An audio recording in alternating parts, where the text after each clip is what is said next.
Welcome, friends and fellow thinkers, to another episode of ThoughtVolution, the podcast where the thoughts of others meet evolving minds. My dear ThoughtVolutionists, I'm your host, Stefan Dubier. Now, let's take a deep breath.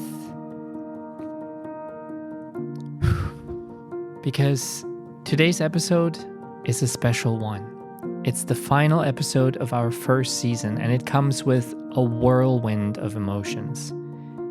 We started this journey together with one simple goal: to explore the depths of human thought, to challenge our perspectives, and to grow together.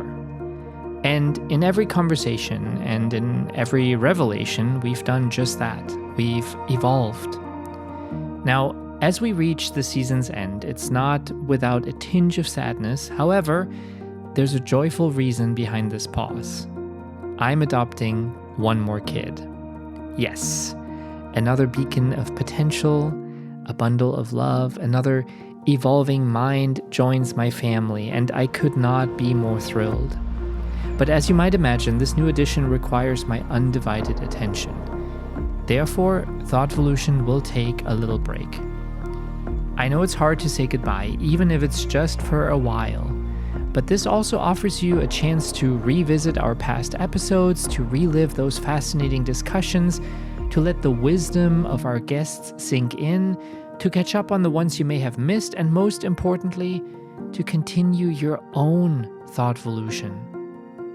Now, on to today's special guest, a woman who encapsulates the spirit of resilience and courage.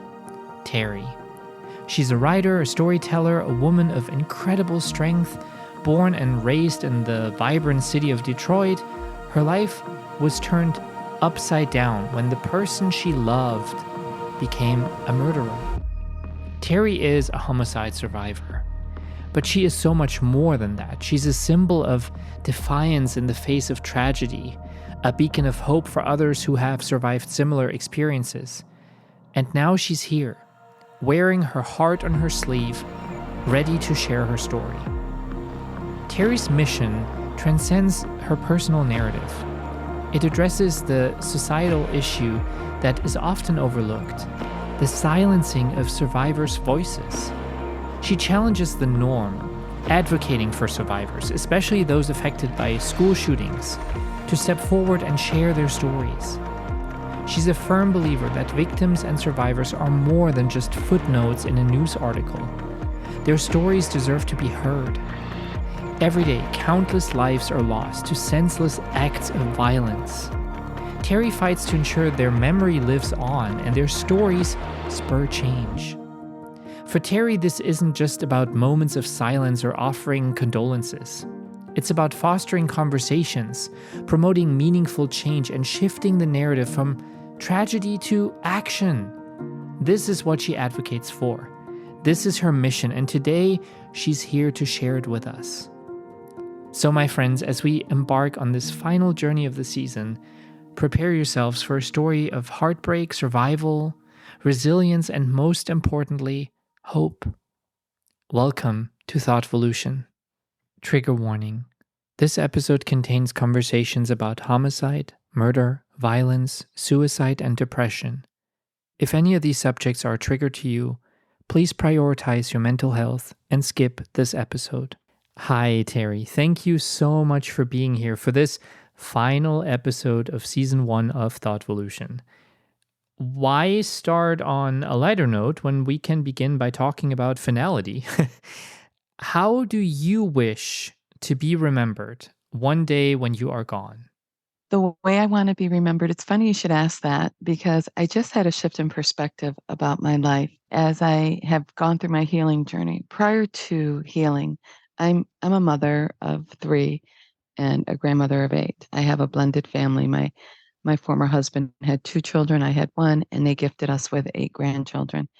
And I always used to say that I thought 85 was the perfect age to kind of like kick the bucket because you've lived a long life, and I watched my grandkids grow into their lives and possibly start their families as well. But as I've healed, and I feel a tremendous amount of gratitude in my life I said, I'll take it to 100 if I can, as long as I'm healthy, of sound mind, and physically able to still depend on nobody but myself. So, yeah, so I think 100 is a number for me. And I just want to live each day with love until the day I die, till the day I draw my last breath. That's finality for me. That's how I see it going for me. I think that's a beautiful mindset to have. Who are some of the people you look up to now? You mentioned your kids. Some people look up to their parents, to loved ones, to celebrities.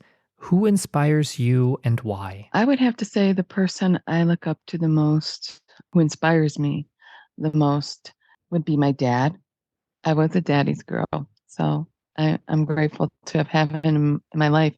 But I've learned to dig deep by the example he set for me. So my dad, I would say he was the person who inspires me the most and the one I look up to the most. Tell us a bit about life growing up. You mentioned that your dad influenced you the most when you were little and even now. How would you describe your childhood? Well, I was born in Detroit, and when I was in school in kindergarten, I'm the youngest of four. Okay. And my parents split up when I was in kindergarten, and my father got custody of us, which is to say a lot about the issues that my mother had. And I love my mom. That doesn't mean I don't love her. But I was a daddy's girl. My father raised me. He was all that I had. So we grew up in Southwest Detroit. The first year coming out of kindergarten and going into the summer, I'm a single parent. I was a single parent before I married my now ex-husband. And looking back on this now as an adult, I can see where my father stepped to the plate and rationalized how, well, I have four kids, and with them being home from school in the morning, for 30 minutes by themselves before they leave for school and coming home, it's 90 minutes. That can be comfortable for a parent, rationalizing, yes, my child or children can stay by themselves for this long and I feel okay with it. But it's very different when it's all day and it's summer. And back in the 60s, there weren't a lot of, after school or summer programs for kids because they had moms at home and we didn't have a mom. So as we came out of the school year and going into the summer, I'm sure he was like, what am I going to do with my kids all day? Now we were, as I like to refer to as free range chicken kids. And so the first couple of the weeks of summer vacation were going very well. And then all hell broke loose. This was 1967, and the Detroit riots happened. And my father realized that we weren't just home alone by ourselves. We were defenseless. So he was very concerned for us. Now, even though we did not have an adult supervising us from the home, that's not to say that we didn't have any adults supervising us. Our neighbors watched over us and they walked us to the park sometimes, or sometimes they walked us with their kids to the ice cream store. It was that time, which it's very different now. I don't think we have that sense of community anymore. And we also knew as children that if a neighbor had to call our father or to knock on the door and say, hey, your daughter was doing this and this and this, it was as good as my dad witnessing the offense himself. And, sentence was rendered right there. I mean, he would look at you and you're like, oh my goodness, I'm in trouble. So although it was a different time for latchkey kids, we were never really alone. But with the riots happening, it was very unnerving for my father. And it was very restrictive for us because we were just feeling comfortable being by ourselves. And then the riots happened. And where we lived, I lived over by a recreational center called General George S. Patton and the park. Everything shut down, and we were restricted to just our front yards in the beginning for the first few days of the riots. And then when we were finally able to go to this park, which we ran all over the neighborhood with, this is a huge park. It's 93 acres. We ran it. We owned it. There were baseball diamonds, fishing ponds, tennis courts, indoor outdoor swimming pool, indoor outdoor basketball courts. We had everything we ever needed just 2 blocks from our home, and we couldn't access it anymore. And then when we were finally able to access it and we walked over to the park with the neighbor moms, it was different. There was a tent city of National Guard that had come in and taken over, probably, I don't know, about 200 or 300 soldiers. And it was a scary time, and we were intimidated. I have a story that I wrote. It's called The Summer We Became Soldiers. And I was talking to my sister about this time, like, what do you remember about this time? She's like, all I remember is climbing up on the top of those monkey bars and looking out at those soldiers, wondering when they were going to leave because they were in the spot that we were at. We couldn't get to the pond, we couldn't get to the other side of the park, and we didn't understand what was going on. I mean, I remember the first day after the riots walking outside onto our front porch, and everyone was different. The neighbors were different. There was just the still, you could hear the sirens off in the distance and you could smell the smoke. And so we were concerned as kids, what was going on. But the adults, as you can imagine, were were panicking. But they never explained anything to us because, back in those days, kids were to be seen and not heard. That was the generation we were raised by. And eventually the time had passed, a day or two had passed, and things started easing up. And then we saw what was actually going on. And it was a scary time for us, but my dad stepped to the plate. He didn't skip a beat. Oddly enough, at this point, my father was a former military man. He fought in the Korean War. He was an infantry foot soldier. He realized now his kids were defenseless. And so he started training us with his military training. Now, I was only 5.5 at the time. So he waited a few years, but we had weapons training. We had hand to hand combat training. He would teach us how to throat punch somebody, and here I am, I'm 5, 6 years old, 7 years old, and he's like, swing your arm like a bat. And I'm like, oh, I can relate to that. That's how he taught me. Like, yeah, I can swing a bat. I know how to swing a bat, and those kind of things. But he was a good man. He had a great sense of humor. And more importantly, for me, he gave me my voice. And, I'm grateful for both my parents. My mother, although she didn't raise me, as I look back on my time now, my parents gave me two gifts that helped me get me through life, and I didn't even know it at the time. And as I look back on it now, I'm grateful. So my dad was progressive in ways that are shocking to people because he was very conservative, and he took me everywhere with him. He started a political life. Hitting the campaign trail, he became a political activist after the riots. He started to seek for change. And he always used to tell me, he always used to tell me, no matter where you go and no matter what you do, whatever room you walk into, you hold your head high and know that you belong. And my mother, when she would come and visit me, she came and visited me one time after visiting hours, the visitation stuff. And she snuggled in bed with me. And I thank her for this gift. She told me as she snuggled up next to me, stroking my hair, she was like, God put you here for a reason. And I'll never forget that. Now, she always used to tell me that throughout other times in my life, but there was something in that moment that stuck with me because as I got older and she told me this, oh, be God, Mom, stop. You're embarrassing me. I'm so tired of hearing this, like a kid would, but there was something in that moment when I was very young and she was in the bed next to me that stayed with me. And I never forgot it. And when I look back on that time as I started my healing journey, I realized in that moment she gave me purpose. And as I was coming up, my father gave me courage and he gave me my voice. He gave me a confidence that I didn't even know that I had. And I'm grateful for that. You mentioned being a single parent. So am I, and I'm a single parent by choice. Now, in your view, are there advantages to being a single parent or to being raised by just one parent? I think, and this is going to sound crazy, I think that a child benefits from a two parent household most of all. Okay. But in reality, is that how a family should look? No. Families are different by all shapes and sizes and colors and cultures and backgrounds. All of these things are different. I chose to be a single parent myself. I raised my daughter from birth by myself, and it was hard. It was very hard, but she was very, very loved. Would I choose to do it again? Yes. Would I prefer that I had chosen a better partner to be with me and to parent her? Yes, of course.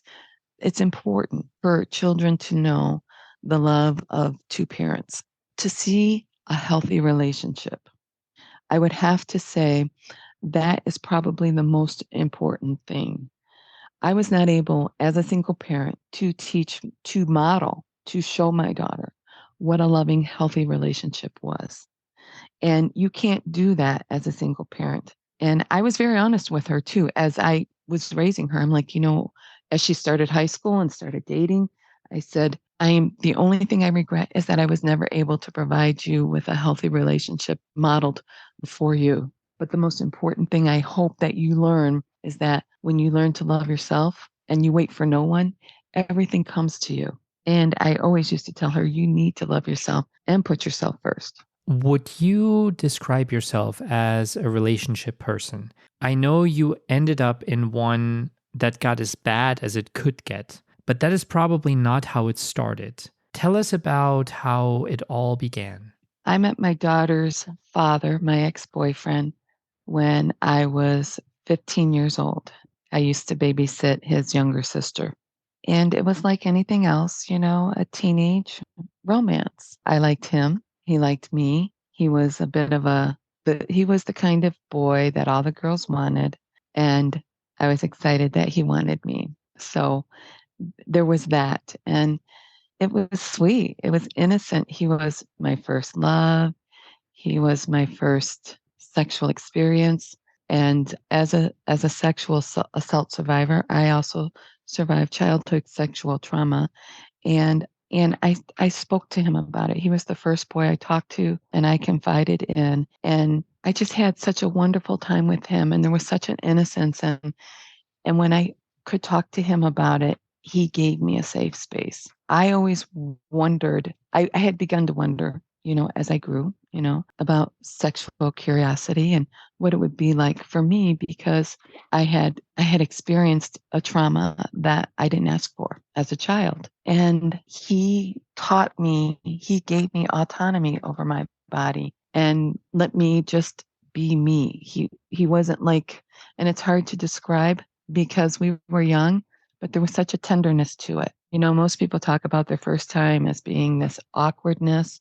Now he was more experienced than I was in that area, but he let me lead, and I was grateful for that. And I will always be grateful to him for that. When did you notice that things were not okay? When did the rose colored glasses come off? What were the red flags and how did you ultimately spot them? He was jealous. He was a jealous person. That was my red flag. But when I shared it with my girlfriends, they're like, "Oh, that just means he really, really loves you." We were teenagers, and the stupid things we thought meant love. So he was jealous. He was possessive, very possessive, and that was my first red flag, the jealousy. But as we progressed, and we only were really intimately involved for a year in our relationship, but I started growing and becoming more confident in myself, partly in due to my relationship with him. And I was grateful for that. And so I ended it as I got older, as I went to 12th grade.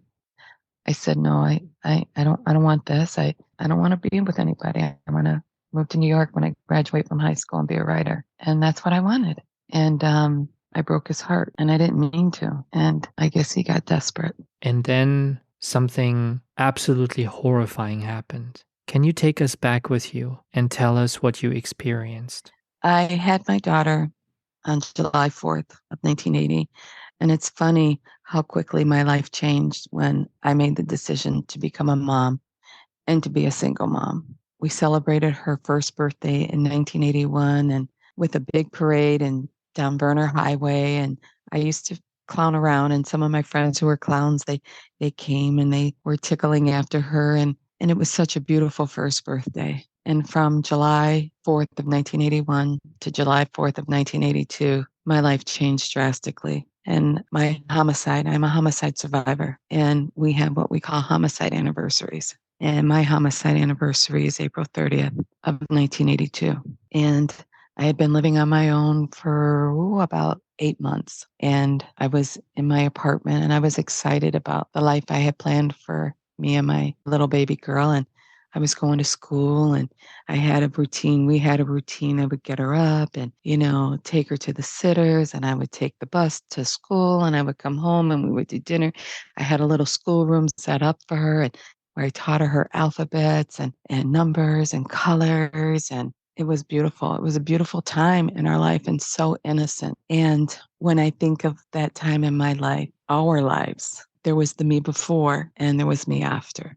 And in the morning hours of April 30th, not about a mile from where I was in my own apartment, her father was back at home living with his mom. And about 2 o'clock in the morning, they had gotten into an argument, and he chased her out of the house. And she ran out the door, a few doors down to the neighbor's house, screaming for help. And he tackled her and stabbed her 28 times with a pair of kitchen shears. And his brother, his older brother, heard what was going on, and he ran down to help her. Now, mind you, keep in mind that he was under the influence of a myriad of drugs, street drugs. I don't know what he was on, but this was, of course, propelling him to do this as well. It was part of the mix. And when his brother came to save him, to save his mother, their mother, he stabbed him and he took him down too. The police were called. Now, I'm certain that when they got the call, they were probably thinking, oh, it's a domestic call, some guy slapping his woman around in a drunken stupor. And so they were very casual when they came upon the scene, I think, because when they got there, they saw, two people fighting for their lives, and they didn't know where the perpetrator was. So they had to shift gears. Now, his younger brother, who was also in the house with them, had come out of the house and told the police, he's in the house, he's in the house. And they go in the house and they apprehend him. They cuff him, hands behind his back, and they put him in the back seat of the cruiser. And back in those days, the cars didn't have the dividers between the front and back seats. And while they were trying to save the lives of, these two other people, he slipped his hands out from behind his back. He jumped over the front seat and he started the car up and he took off and he sold the cruiser. And he ended up driving up Woodward Avenue, which is the main street. It's Main Street of downtown Detroit is what it is. It's called Woodward, through several different communities, Highland Park, Hamtramck. And then he went into Oakland County, where he went through Ferndale, a town called Ferndale, and then into Royal Oak, where he had hit another man. He had ran over a man on a motorcycle who was on his way home from work to his wife and his family. And, of course, I didn't know any of this. This is unfolding while we're sleeping. And I woke up later that Friday morning, and it was a beautiful, beautiful spring day. And I got my baby girl up. I didn't have to go to school. I got my baby girl up and we went grocery shopping and laundry. And we used to like to take a lot of what we called I spy walks.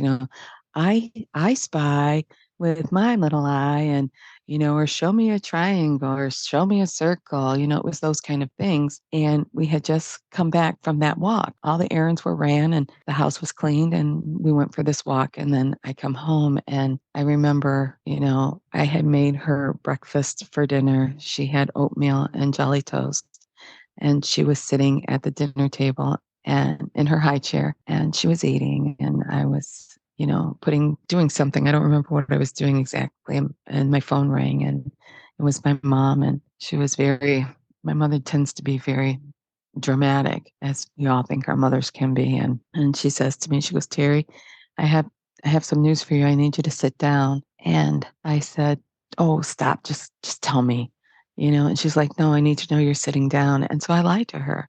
And I said, okay, I'm sitting. And she starts reading to me this article out of the Free Press. And I just remember my entire body going cold. And my body did this adrenaline dump.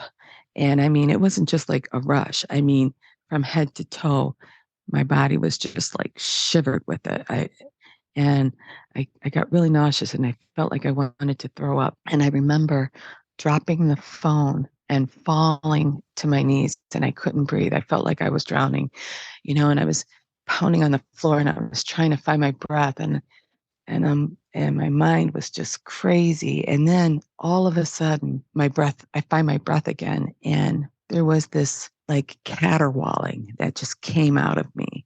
And it was startling. I couldn't even believe it came from me. It was so wild in its sound. And my baby was beyond startled. She responded to my grief and to my trauma. And I thought, oh my God, instantly, I was like, stuff the feelings down, stuff the feelings down. You can't feel this. You know, I can't do this. I can't do this. She can't see this. And that was my first, like, there it goes. My first time in not dealing with feelings. And I rush to her and I pick her up and I hold her and I comfort her. And I can hear my mom, the phone's on the floor, and I can hear her calling my name, tell me you're okay. Tell me you're okay. And I quieted my baby. And, I went and I picked up the phone and I said, you're wrong. I got to go. And I hung up and I put my baby back at the table. She was all calmed down and, she resumed eating her dinner or supper, as my dad used to say. And I called over to the house and my ex-boyfriend's mom had a gentleman friend. He was her boyfriend and he answered the phone and I said, hey, I need to speak to her. I mentioned her name and he was a Southern gentleman and he's like, well, she's not here right now. And he handed the phone over to her oldest daughter. And that's how I found out that it was true. I was having a conversation with his sister and she was like, how did you find out? I said, it's in the paper. And she's like, well, we need to get a hold of his dad, because they had different dads. And I don't know how to get a hold of him. And I said, well, I do, because his dad and his stepmother, who I lived with kind of as a foster child, had moved to California and they didn't have any contact information. And I did. And I said, I can get a hold of them. And I couldn't believe it. I couldn't believe it. I was like floored. I was like, I was numb. I was numb. I was numb. But yet now I was making a phone call like the one I just got. And it's a domino effect. So I'm speaking to his stepmom and, how do you say it? You just say it, and I remember telling her, I said, he killed her. And she was like, what? And I said, yeah. And she's like, no, no. And, and we're grieving together. We're crying. We are breaking apart together. And that was the beginning. So, what happened to him after that point? How did he get caught? And what did that do with you? When the chase ended and the police apprehended him a second time, they beat him. They beat him severely. And, everybody was, I can only imagine. I can only imagine. That's all I can do. So they take him back to Detroit and they put him in jail. And it was like 3 days before, this is what he tells me when we see each other and we talk for the first time about it all, that he didn't even know what he had done. He just remembers they had him in a straitjacket and he was covered in blood, days old, crusted blood on his body. And then when he started coming to and realizing what was going on, that's when he found out exactly what happened. And, that was a Friday and my life changed forever. I remember, my family, I went to my sister's house. I was close with my sister at that time. And I remember going to her house to get away. I had to get away. I was crushed. I was broken. I was devastated. And so my two older brothers and my sister and her husband and their two kids, their two daughters and my dad were at the house with me. And they were saying things that, were too bad he didn't die in that car accident, and just tell your daughter he's dead, I get that it was coming from a place of love. I understand that. But no one asked me how I felt. Not at all. And in our family, it was like, okay, that happened Friday. Today's Saturday. You're over it. And no one asked me how I felt. They told me what I needed to do. And that was it. That was it. And I was like, wow, what do I do with this? How do I unpack this? I knew I had to stuff it down yesterday, but Saturday's here and tomorrow is Sunday, how long? And that's pretty much how it went. I never went and saw him during his trial or anything. I had no communication with him until he had been sentenced. But until that time, we had seen each other probably 6 weeks before the event. That's what we call it, the event. I call it the event that happened at Front of Court. And it was such a strange time. And I was desperate. I was broken. I went to school. I spoke with the social worker that was part of this program I was in. It was a VOTEC program.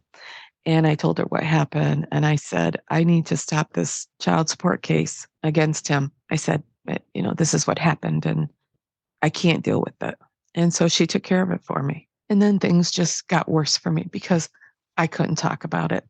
And, your kids are intuitive. They're very hypervigilant to how a parent feels. And my daughter was very tuned in that there was something different with me. Our routine had changed. I had tended to her basic needs. I could barely get up in the morning, but I did because I knew I had to get up. I bathed her and clothed her and loved her and read to her and took care of her because I knew I had to do that because it gave me something to do. And that's how it went. And I remember, thinking, God, when is it? When? And this is just like 3 or 4 months after. And I came home from school one day. I hadn't seen her talk to him. Like I said, I hadn't seen her talk to him.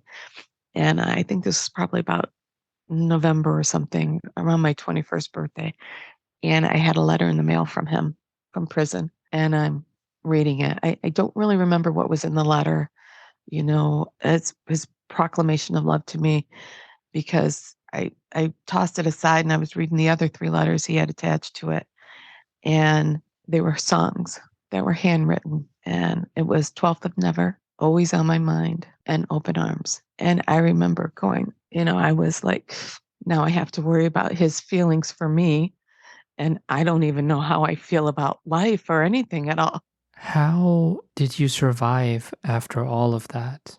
How did you process that huge bag of trauma and loneliness and anger and grief and pain? What did you do? Well, when I received the letters from him, I, I broke. I was like, I had nothing to figure out. There was just so much. There was just so much to break down. And I thought, okay, then I was in so much pain, so much pain. And I thought, okay, well, how about this? And I started to fixate on suicidal ideation. And, I struggled with it at first. And then I thought, no, no, no, but think about it. Think about it. And so I did. I started thinking about it. I'm like, oh my God, I won't have to deal with any of this. None of these feelings, none of these emotions, none of the people, my family, his family, none of it. Oh, God, that was the answer. And I planned it out. I wrote a letter instructing my brother to take custody of my daughter and raise her. And I thought, oh, and I was at peace. There's a certain when you have a fixation as I had, it wasn't like I just came to that conclusion. I had to rationalize it. And so I was thinking about it for weeks, you know, because I was functioning. I was getting up, I was eating, I was showering, I was going to school, I was taking care of my baby. I was doing the things I knew that I had to do because they still had to be done. But I wasn't feeling anything. It was like go left, go right, go straight, one foot in front of the other. I mean, it was literally that robotic for me. I thought, okay, this is it. I felt good. I felt at peace. And I was laying on the couch, and watching, laying on the couch on my back with my head up, my one arm up over my forehead. And my baby girl came up to me. We had this thing that we did where she would put her head on my chest and she would say, I hear you. And, my heartbeat. And I would say, I hear you, you know, and, I love you, And she came over and she did that to me in that moment where it was like, it was so peaceful. I was like, yes, this is it. I got an answer. And I like to say, if the homicide didn't blow up my entire world, what little piece of it I had left, in that moment was demolished. And I said, I can't do this. She needs me. There has to be, it's like that time, that I think about my mom. God put me here for a reason. And I went right into that mode of like, there's got to be. There's got to be. And I made a commitment to do this journey with my daughter when I chose to be a single mom. And I was going to see it through. And I decided that I was going to see it through. And I like to say that I walked out of the calm and into the storm. And in that moment, when I walked into the storm, I wasn't scared. There was something weird that was just, I was just so convicted that I knew everything was going to be all right. And I knew everything was going to be okay. And I knew that there was a reason that this was happening in my life. And I was angry. I was full of hate and I was raging. And I was at war with God, with my source, with my connection, my universe, my spirit. I was at war. And I was like, I'm going to prove that there is no God. Why would this happen? Why would this happen? And I was angry, but I needed comforting at the same time. It was such this strange dichotomy. And I still at night, I would go to bed at night and I would get up and I would just lay there. I would never sleep. I mean, I don't even know how I slept throughout all of this. But I remember after, it might have been a year or so, because I had started getting to the point where I couldn't sleep. I was having dreams. I was having dreams of his mom. His mom was coming to me in dreams. I was having dreams of his brother and his uncle, and they were coming to me in my dreams, and I couldn't sleep. I was broken. And, I turned to the Catholic Church. I remember turning to the Catholic Church saying, the church offers shelter, right? Comfort, shelter from the storm. I was in a storm. I was in a raging, raging, raging storm. And I thought, one more time, one more time. And this is where I got angry. Actually, this is where I got angry because I did turn to the church. And I remember, them basically saying, well, we all have to suffer like Christ suffered. Like basically they were saying, this is your cross to bear, get used to it, is what it came down to. And that was cold. I mean, that was as cold as my family. And that's when I started getting angry. I'm like, I have no one to turn to. I have no one to comfort me. I turned to the church. And yes, the church welcomed me, but they welcomed me with a backhanded, explanation as to why this was happening. And that's when I got really angry. I got really, really angry. And I thought, why? So I just continued to move forward. It was up and down. My life was I was rudderless, and that went on for quite a long time. Quite a long time. I worked. I would get great jobs. I'd work them for a year, 2 years, and I would quit. I moved a lot. I was restless, beyond restless. But, as my daughter started getting older and started getting ready to start school, I had to really start focusing and buckling down. And I also was angry that, there was a lot I had to figure out. And one of the first things I said to myself was, when I made the decision to walk into the storm, was like, I am never going to lie to my daughter. I will always tell her the truth in a way that she will understand. I had to cut his family loose. I couldn't deal with the emotional baggage that they had, and rightfully so. And I don't mean to refer to it or minimize it by saying baggage. They had experienced trauma too, you know, and I had an interaction with one of his brothers who had come by that propelled me to make that decision. The less they saw my daughter, the less they would hurt, and the less my daughter would be subjected to animosity because she looked just like her father. And so I had to walk away from them. I cut them loose. So that was, number one. Okay. I was never going to lie to my daughter.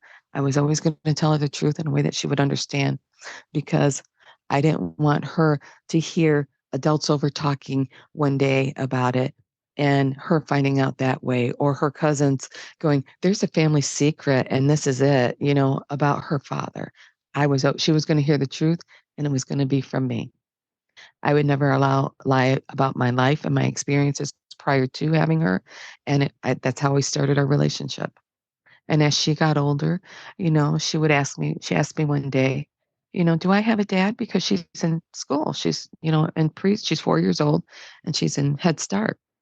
And she's seeing these kids with their other dad, and she sees her nieces, her cousins with their dad, and she asked me, she's like, "Do I have a dad?" And I said, "Yes, you do." And I said, "And he loves you very, very much." And that answer satisfied her. She didn't ask where he was or anything. But as she got older, I answered those questions. And one day, she must have been about 5 or 6 at the time. And she asked me, she's like, "Well, where is my dad?" And so I explained to her, I said, "Well, you know how mommy has rules for you? Like, don't talk to strangers. You can't play in the street. Don't touch fire." And she's like, "Yes." I said, "If you break the rules," I said, "mommy punishes you and I send you to your room, right?" And she's like, "Yes." I said, "Well, adults have rules too, and they're called laws. And when adults break the laws, they have to go to a big building that has lots of rooms until a judge says that they can come home."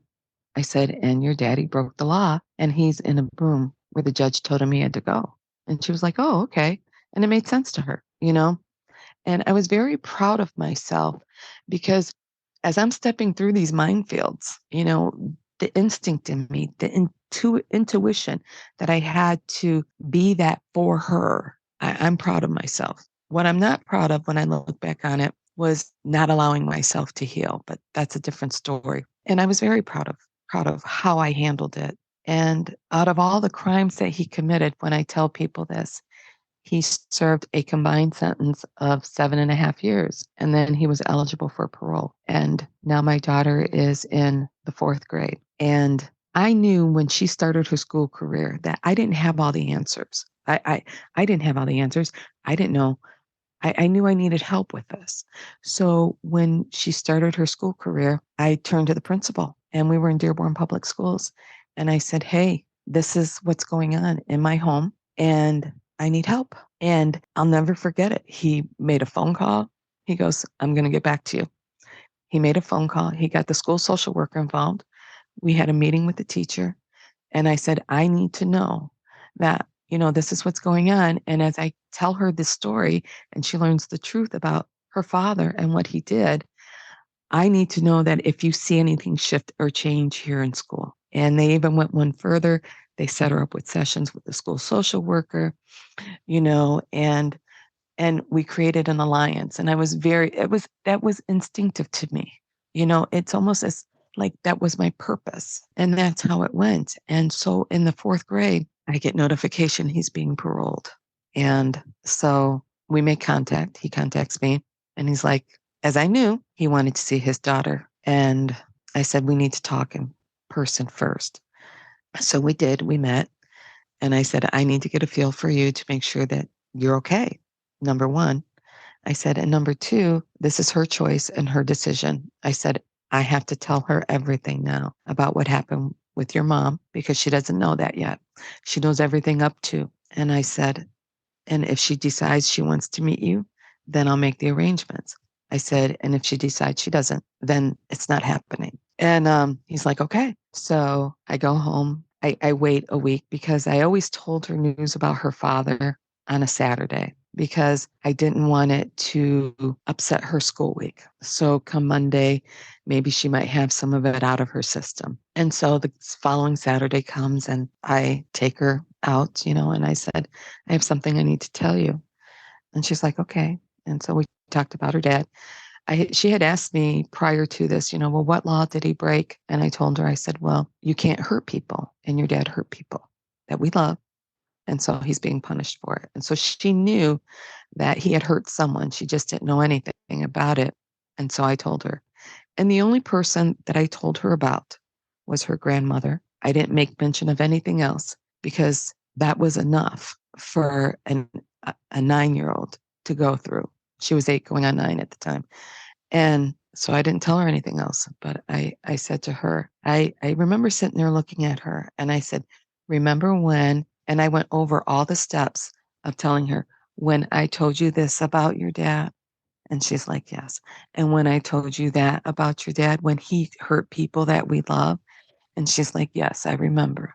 And I said, so then I said, "Well, you know how mommy has, you have grandma from mommy?" And she's like, "Yes, I do." And I said, "Well, you also have a grandma from daddy." I said, "But you're never going to get to meet her." And she looked at me and I said, because your dad hurt her, and I wanted to give her a minute so she could process it. And she was thinking it through. I could see her and she's like, you mean hurt like she's dead? And I said, yes, hurt like she's dead. And she didn't she didn't respond the way I thought she should have. There wasn't any tears. She internalized it. And and I don't know why I remember thinking that odd, but that was just her response. And and I said, "Well, now your dad, remember how I told you the judge sent him away?" And she's like, "Yes." And I said, "Well, the judge gave him permission to come home and he wants to meet you." I said, "Now I want you to know your feelings aren't right and they aren't wrong. They just are." And I said, "And if you want to meet him, that's okay. And if you don't want to meet him, that's okay too." And it was important for me to let her know he was there because my family was really against all of that. And, because they felt it was going to be harmful to her. And we had words. Oh, yes. There were many, many, many, many, many words exchanged over what I was doing and the choices I was making for her. And she wanted to meet him. And my one brother and we had words. And I said, well, she's not your child. I'm raising her. I remember we make the arrangements. I make the arrangements. I said, okay, mommy will make it happen. And it was very hard for me. My daughter is an adult now. She is just now understanding. I'm hoping she is, as I am honest with her more and more about why I internalized. But it took a lot of control and grace for me to be around her father because of the anger and the hatred I felt towards him. I mean, I was rageful. And at this time, I'm still not processing my feelings. I had put her feelings before mine. And that was it. And that was my distraction. I put her feelings before mine. So I made it happen. And people wondered, how can you even be with him? How can you even see him? Why would you allow it? None of your business. Mind your own business. Shut up. This is all part of the journey. And that's pretty much how it went. She got to see him and I had to eat my feelings. And it was really odd. And she was excited to see him. And I remember we met at the Briarwood Mall in Ann Arbor. Actually, I picked him up. We're walking around. Well, first we go to eat and she's looking at him and she has us sit together and she's sitting across from us. This is the first time she's seeing her parents together ever, her mother and her father, her mom and her dad. And she's looking at us and she's taking it in and I'm watching her. I'm just like, I'm cautious. I'm like, okay, this is making her happy and she's processing and that's okay. And I have to sit here next to him, but that's okay, because it's for her. And so we order food and we eat and we go for a walk and we're walking through the mall and she's still, like clinging like to the hem of my skirt, although I wasn't wearing a skirt, but you know what I'm saying? And she goes over on one of the playscapes and he follows her. I'm watching them. I'm like beyond mama bear mode. I'm like, he reaches out to her and she lets him hug her. And that was it. And I had to sit there and watch that happen for her. In this conversation, we've talked a lot about how you had to be strong. You had to be strong for your daughter.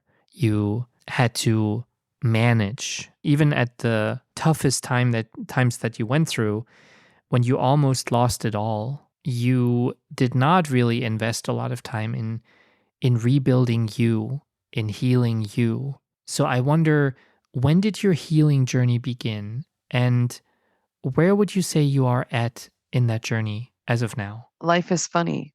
I always had my daughter as a distraction. And we had a hard time, my daughter and I, as she was coming up. I would stand my ground with her. I would not allow her to tell me excuses. I can't do this because of her father and that story. And I'm like, no, no, no, no, no, no. We don't make excuses in this family. Yeah, it happened, but we're moving on and we're dealing with this. That's not an excuse to not progress in life. And as I was pushing her along and she was moving along in her life, a man I used to date before had come back into mine, and I had just started to heal. I started a healing journey, and at that time, And I told him, I said, look, you had your issues. This is why we didn't stay together. I'm on this journey. And, if you want to walk this path with me, great. But if you walk this path with me, all of that chaos in your life has to be left behind. And he agreed. So he was like, he didn't want to lose me, which that should have been a red flag. But we get together and, he's in recovery and I'm on a healing journey and, oh, this is great, da da da da da. And we get married. And all of a sudden things change. And, I was no longer my focus. I had this distraction of a marriage and a husband and, and his two kids, which I had known previously because again, we had dated for a few years before. And I never really allowed myself to process. And because I didn't process, it allowed me to make a bad decision getting into a marriage with a man that I knew I shouldn't have married to begin with. And I knew that intuitively. I had trusted all my instincts before in the past, my intuition before in the past. I need to do this for my daughter. I need to do that for my daughter. I need to do this for my daughter. And then this needs to get done. And, I was trying to control her healing, is what I was trying to do. And now here I was, I had been living on my own for a couple of years and I was taking care of me. And now there was this man who no longer wanted me to take care of myself. And things changed. The marriage, after a few years, it was very volatile and I fell into a depression. I was not happy in that marriage at all. And how I stayed in it for 20 years was beyond me. But in January of 2020, I had decided I was going to start a healing journey. I was unhappy. The marriage was just horrible. I was miserable. We hadn't slept in the same room for probably 3 years at this point. And I wanted more. I raised my daughter. I helped raise my grandkids and I was a part of their lives. And I was the fun grandma and the kids, my grandkids were growing up and they didn't want to hang out with me, and I thought, well, now it's time for me. And maybe, I can save this marriage. And so I started seeing a therapist. After a couple of sessions, I invited him. I said, would you like to come along? Hoping he would say no. And he did. He's like, no, this is about you. He's like, I don't want to. I'm not interested. We both knew it was over. And I was like, okay, all right. And I went into it. And the thing about homicide healing, it's very, people, as I started healing and started getting really honest with myself, talking about it specifically around people who something happens when somebody dies by homicide and it's almost like they don't exist anymore. Nobody talks about them. And it's sad. We rarely, my family, we never ever did they talk about my daughter's father at all. And that's just how it was. They, if it wasn't for my daughter, it would have been great for them, because then they wouldn't have to acknowledge anything I experienced. But, I spent all those years, I had years ago learned I had to forgive him because I was in conflict. That was probably my first real round of healing where I had to forgive him and him and I were having conversations. Where, we were crying and talking about this experience. And that was for a few years. As you can imagine, he would go off and on abusing himself with substances and things like that. But, I became a lifeline for him in many ways. After I had forgiven him but I still hadn't forgiven myself. I still had these feelings of hatred, anger, and rage. And they were always there with me all the time. And that's something people don't understand when they haven't experienced homicide. You can lose somebody by any means of loss, a car accident, cancer, a drowning, and anything. And it's tragic and it's traumatizing to you. But there's something about homicide. When somebody dies in a car accident, you're not going to carry anger, hatred, and rage with you throughout your life. You're going to accept it for what it was. It was a tragic. It was a tragedy. It was a car accident. That's sad. It was cancer. They gave it a good fight. That's sad. We lost them, but you have that. With homicide, it's different. And there's this echo of emotion that never goes away, at least for me. For me, those feelings were anger, hatred, and rage. And I look back in my life as a single mom where they were with me all the time. It was like I shielded my daughter, like, I was very protective. But, if you were to see me from the outside, wow, she's a professional. She's dressed nice and she's got her hair and makeup on and she's a good mom and I love my daughter and all of that was true. But on the inside, I could rip your heart out if you were to cross me. I like to say it like I thought I was the Incredible Hulk. I know what rage does to a human being's soul. So I was never afraid. I was never afraid. That rage was with me all the time. And as I look back on that now through my healing, that protected me. That protected my daughter. And I was grateful to have that feeling at that time. However, if there had been somebody who would have told me back then that those feelings of anger, hatred, and rage were a perfectly normal response to trauma, I think our lives, my life and my daughter's life and our healing would have been very different. But I had those feelings and they lingered with me.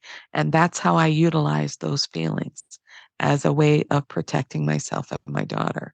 It's odd that we're talking about this because it was just relatively recent where there's a lot of shame that comes with those feelings.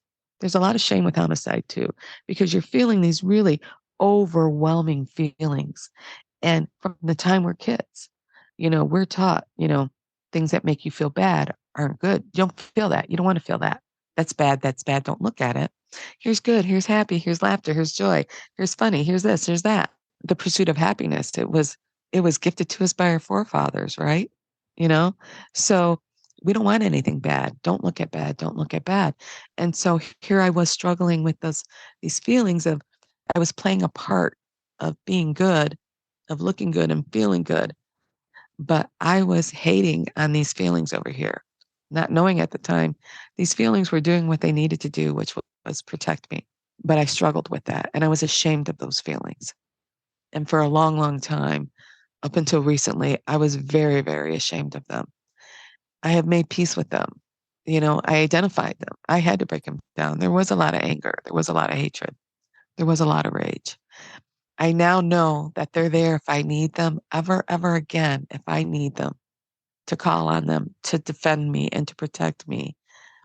They're there, but I've got them trained. And I now affectionately refer to them as my junkyard dogs. I'm okay with that because out of darkness, you can't have dark without light. You can't have good without bad. You can't have happiness without sad. You can't have life without death. I mean, and here we are. I'm not sure if this just is a cultural thing that's unique to the United States, but I think we do a disservice to ourselves and to our children. And this is where generational trauma comes into play. We do not say it's okay to have a bad feeling. It's okay. It's okay. I know you are trying to change the narrative regarding survivors of homicide, especially survivors of what we refer to as mass shootings. Can you tell us a bit more about that? Yeah, this is something that's important to me. Homicide is a very personal experience. Victims of homicide are oftentimes murdered by someone they know and generally close to the family, if not a family member. It's very personal. It happens every day in this country and it's not on the news. My daughter had been out of high school one year when Columbine happened. And I just remember thinking, oh my God, thank God she's not in school anymore. Like it was an anomaly, but it's become an epidemic in this country. And from my trauma experience in homicide, I have a visceral reaction every time, because I know how I like to say when homicide struck my life, it was like meteor meets dinosaur. Because that's just what it's like. Your life is never the same. Which once was before is never the same ever again. Never, ever. And I feel for that. I feel for that mother, that father, the brother, the sister. And I don't think that Americans have a true understanding. We have become so casual to it that in the media, it's a mass shooting. No, No, no, no, it's not a mass shooting. Right now, we're experiencing an active shooter with potential casualties. Let's start putting labels on that. Because when you put that label on it, it's different. Oh, 23 kids were murdered in their classroom today. Not, there was a mass shooting and 23 people died. We had an election in 2016 where the very topic were words matter. So let's start putting the words that truly matter, that truly describe what is going on. And let's start letting people experience that in a way that they never did before. It's homicide. That's what it is. We've had a mass homicide. 26 children were murdered in their classroom. And that's going to make people think differently, I hope. And I want people to understand that for every victim, for every one victim, there is in a mass shooting, there are people of 1, 2, and 3 degrees of separation and more as it goes out that are impacted by that loss, that are impacted by that trauma. And some people don't survive that trauma. They don't survive the storm. I know how grateful I was.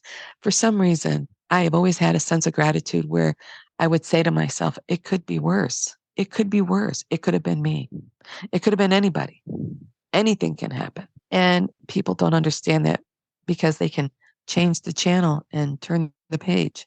They'll tune into Dateline or ID Discovery, and watch document series dedicated to the grisly details of a homicide. But if it was their next door neighbor and they wanted to talk about it, they'd tune them out. I don't want to hear it. Because why?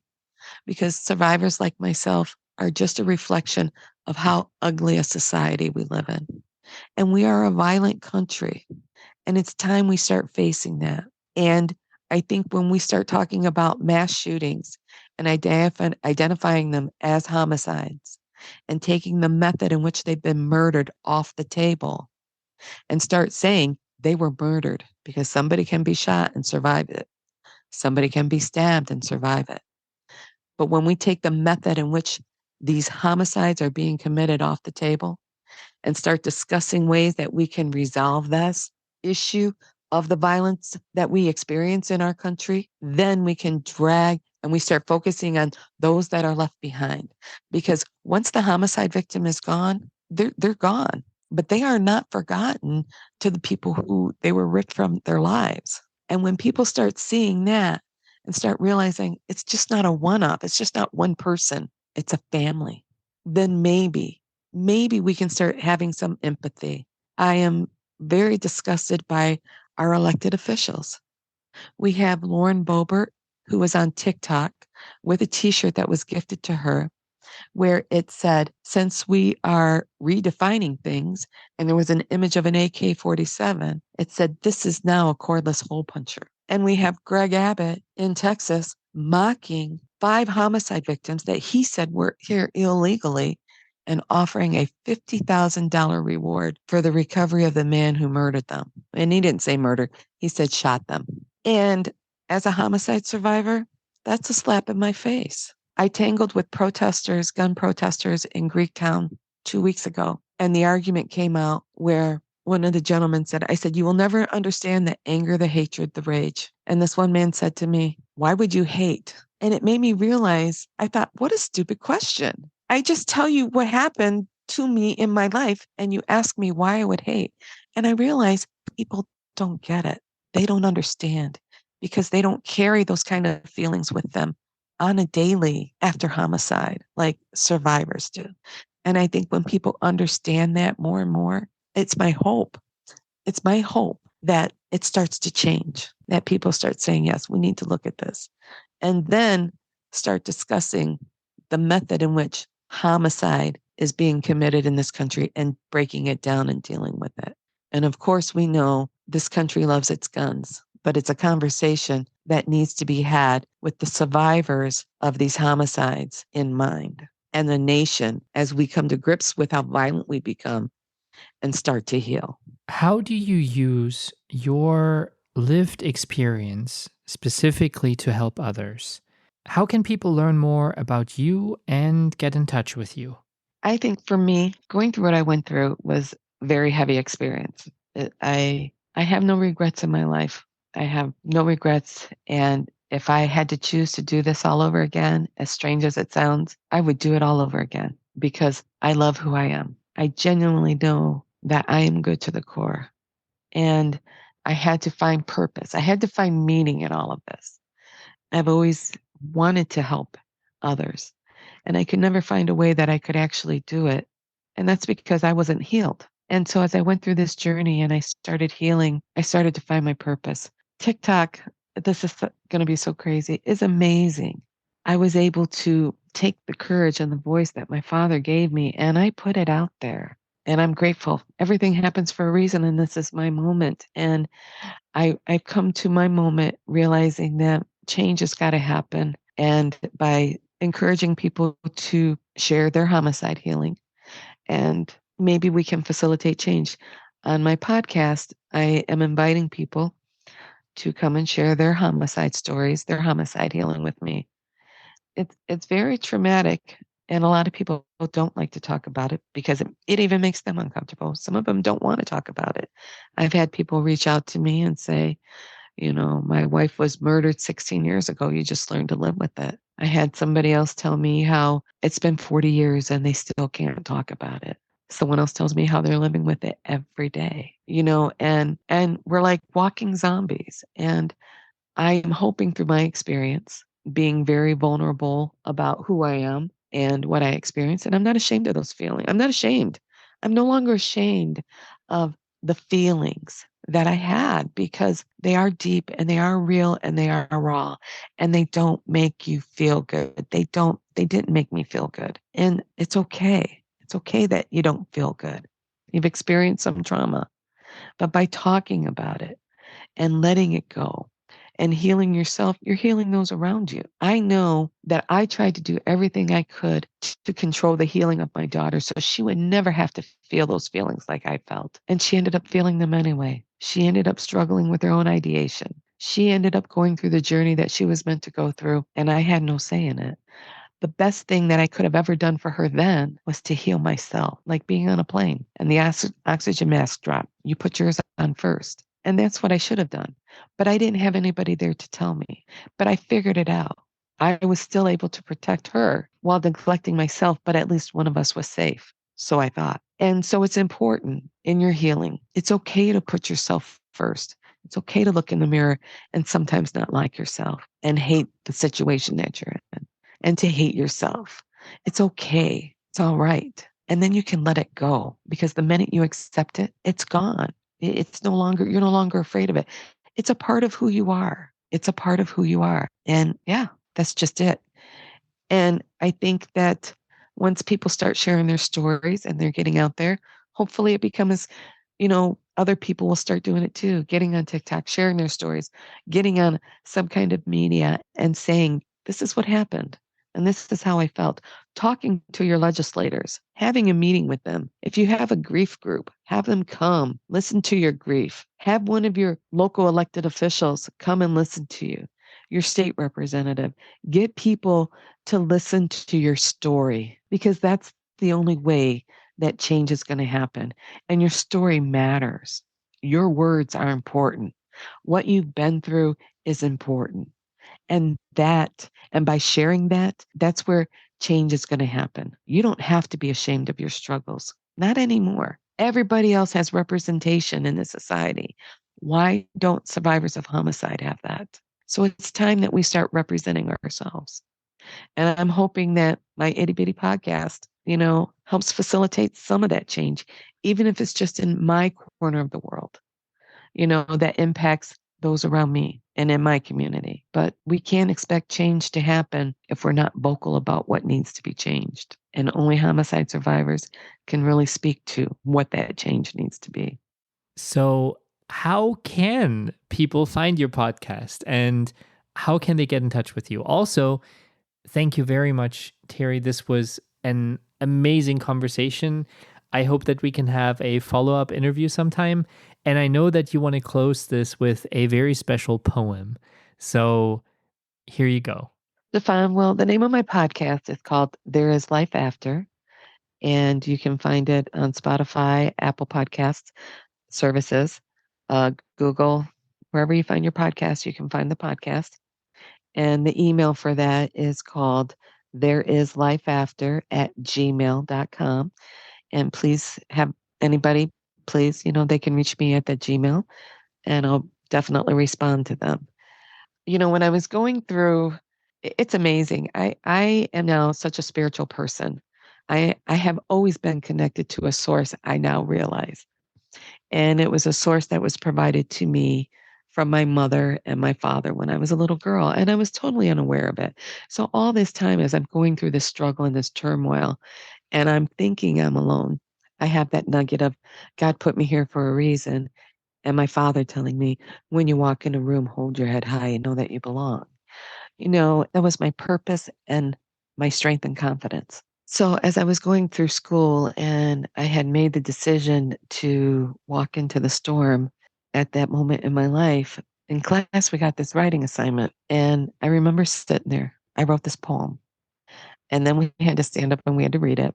And I read it. And out of 30 people in the class and the instructor, they were like, "You wrote that?" And it was like in 20 minutes, and it just came out of me. So as I started my healing journey, I had a box of writings because I'm a writer and a lot of stuff that I wrote related to my trauma. And because I was unhealed, I didn't find any beauty in that trauma that I was writing. I thought it was childish. I thought it was stupid. I thought it didn't matter. They were bad feelings. And I had the box of stuff thrown out. And a few months ago, that poem came back to me, and it came back to me for a reason. And as I recited the poem and I rewrote it down, I realized I had prophesized my own healing. I just didn't know it at the time. So the name of the poem is called "And Then I Cry." I see the dark of midnight shines, the deep of darkest night, to match the deep dark soul of me who has given up the fight. I have tried so hard to keep my strength, to feed myself some hope. But hope is not the thing I need. Please toss me down a rope. For through the dark of midnight shines the stars that give me light, and shines its fuel with precious beam upon my face with valiant gleam. I see the spark to me it brings, the spark to fuel the flame. I follow closely, but not too close, for fear, for pain, for shame. To whom I question loudly, to whom I blame. But in this flame of hope, this flame of hope, I see myself come shining through. The warmth I feel do penetrate, the strength alone I generate. For this is me, thy heart and soul. I rise up from the depths and soar upon the clouds so high. I found the strength to rise. Hallelujah, hallelujah, hallelujah. And then I cry. Suffering is over. My will hath all been done. I fly so high and soar so free. For if not this, then what? I wonder, with open arms I glide. I'm free, and then I cry. And that means more to me now than it ever did, because I truly am free now. My dear, cherished ThoughtVolutionists, as we stand at the end of this season's grand finale, emotions swell within me like a symphony reaching its crescendo. It is with profound gratitude and a heart brimming with admiration that I address each and every one of you today. Thank you from the depths of my being for joining me on this incredible journey through season 1 of ThoughtVolution. Reflecting on the past episodes, I'm humbled by the remarkable individuals who graced our conversations with their wisdom, vulnerability, and resilience. Each guest has left a permanent mark on the fabric of our podcast, weaving together stories that have touched our souls and expanded our understanding of the human experience.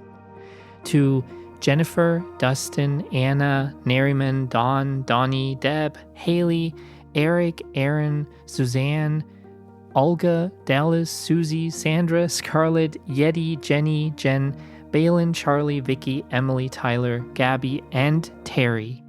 Your voices, your stories, your truths have resonated deeply within the hearts of our listeners.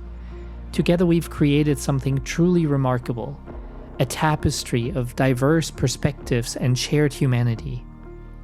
Speaking of Terry, our final storyteller of the season, her courage and resilience as a homicide survivor have been more than inspiring to remember those often silenced or even worse, forgotten.